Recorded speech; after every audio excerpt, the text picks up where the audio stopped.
Oh, you guys, it started with your guys' observation yesterday. We got three Northerners or three cold weather as far as their birthplace pitchers going for us this weekend, and they didn't really bat an eye at the crazy circumstances, especially today with the wind.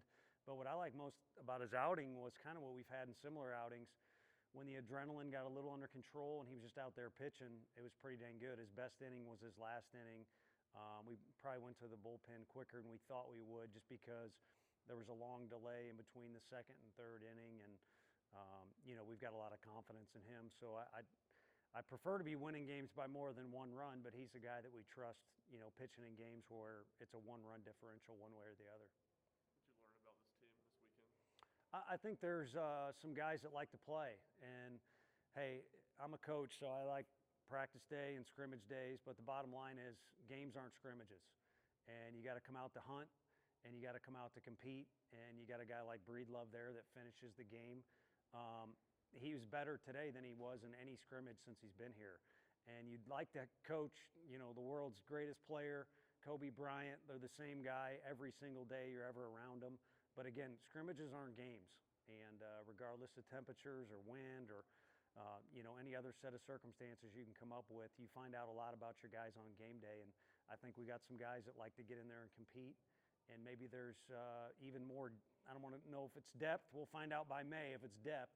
But the bottom line is we got some puzzles to solve on what's the best combination of this guy in this spot or this guy in that spot. 17 different guys for you today. How are you managing getting this many guys in the game and with all this talent on the roster? How are you managing it? It's a laugh. It's a sore topic. I was the guy that often was at the very, very end of the bench dying to get in. So I like to involve a lot of other guys. So do the other coaches. They, almost to a fault, work with every player the exact same way, just trying to get guys better, regardless of what their role is on the team. But again, going back to me laughing, I messed something up today where I owe a guy an at-bat just because we were trying to make a bunch of changes in one spot. And we'll make it up to that guy. And at the same time, it's kind of nice when you see guys that are happy to see their buddy or their teammate go in their spot or just get in the game or do well. And then it kind of feeds itself. Then when those guys are out of the game, they're doing the same for whoever is in the game. And I thought the guys did a good job of being hooked up for, you sign up for 3 9-inning games, but it's what we got. You got 21 total innings. I thought they were hooked up for every inning is my point.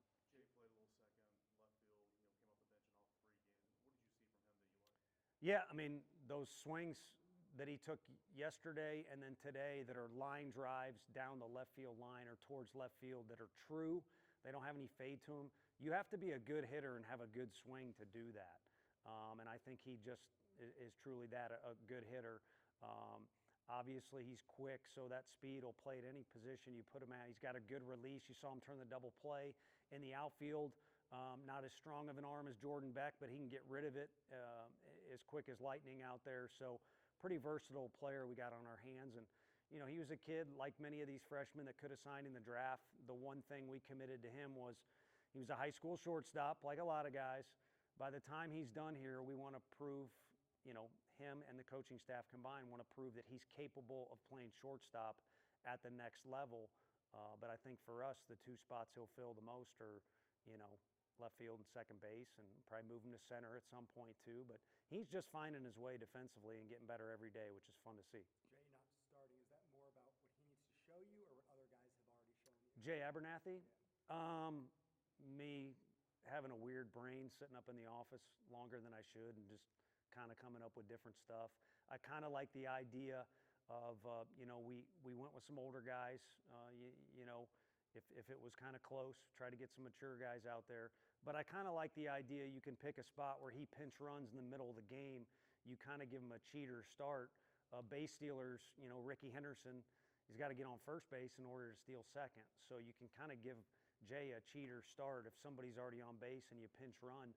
Because he can play a bunch of different positions, I think we can do that throughout the year.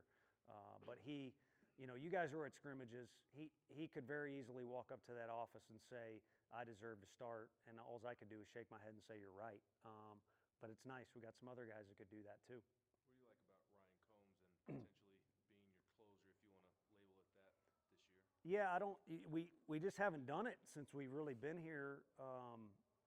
Crochet was kind of closing games his first year, but also we were trying to start them, and ever since then we've kind of had this weird hybrid of, at the most kind of 2 or 3 guys that we really trust at the end of the game. The old you can go home and sleep well regardless of how the result or outcome is. It was Hunley and Kirby and Redmond one year in particular, and college baseball. You may bring in a guy to finish the game in the 7th, and you don't have a guy that can just go every game out there in the 9th inning. So I think he's one that's put his hat in there. Teagan, some other guys where we fully, Sneed when he's not starting, we fully trust them to be the final guy at the end of the game. And we'll see. I think along with some of these other things we're talking about, moving guys around, Jay starting, coming off the bench, we'll try a little bit of everything, and hopefully by conference play just have a better idea or understanding of what our best moves are. Why didn't Teagan throw this weekend? He was sick. A lot of guys have gotten sick on our team, and I think a lot of people have gotten sick in Knoxville, unfortunately. I'm not a doctor, so I don't know if it's the cold or what's going on. And he'd been floating around the facility, and he tried to come up here and get in uniform yesterday. And, we appreciate the competitiveness, but it's not the time of year to be pushing it. And also, we want to limit how many guys get sick. So when he comes back, he'll be chomping at the bit, and I look forward to it. He's a fun one to watch compete. What about Lloyd? He's a little bit further along in his throwing progression, but he's still a little bit of a ways where we put him out there in a game. You guys, I think, or guys who are on hand, saw him throw in a scrimmage, and he got a couple innings under his belt.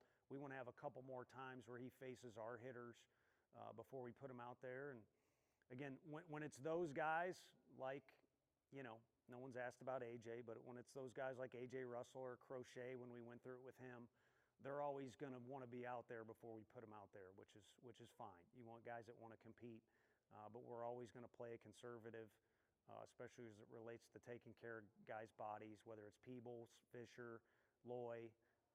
But the time will be coming soon for him, which is great. And in the meantime, it allows us or forces us to use other guys, and maybe you see some stuff that Luke Payne, maybe he can be an outfielder after catching that pop-up. So maybe you see some stuff that you normally wouldn't.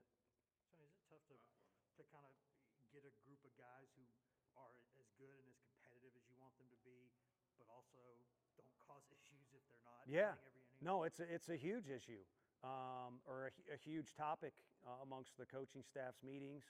It's a concern for me. I've told you guys before, like last year at the beginning of the year, one of my goals, I just wanted to come to work every day and be excited about it. And those guys took that to the nth degree. I'm winning some games, but also just it was fun.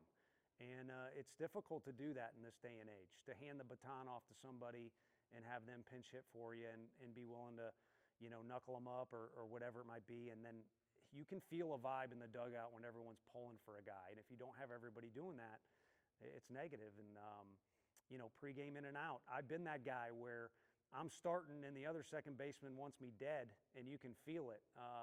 It just doesn't work. And I don't know how you coach it. I try and sprinkle in some things. I think our guys pick up the vibe that when, our old players come back here, the first thing that's talked about is how they competed and what kind of teammate they were. It's not how many at-bats they got or how many stats they got. And those things are important. But what's more important is that camaraderie. And you get the sum being greater than the parts when a bunch of guys are doing that. And again, I could answer that question for 30 minutes or write a thesis on it because it's a delicate topic now with the portal. Family members. There's some family members that we got some tremendous families that are a part of our program, but sometimes you run into some people that think they're a CEO or they're the ones playing, and it messes things up. And right now, these guys, I need something to be angry about in that category because they seem to be very low maintenance in that category and some others as of right now. So maybe we'll come up with something to yell at Sneed about or something.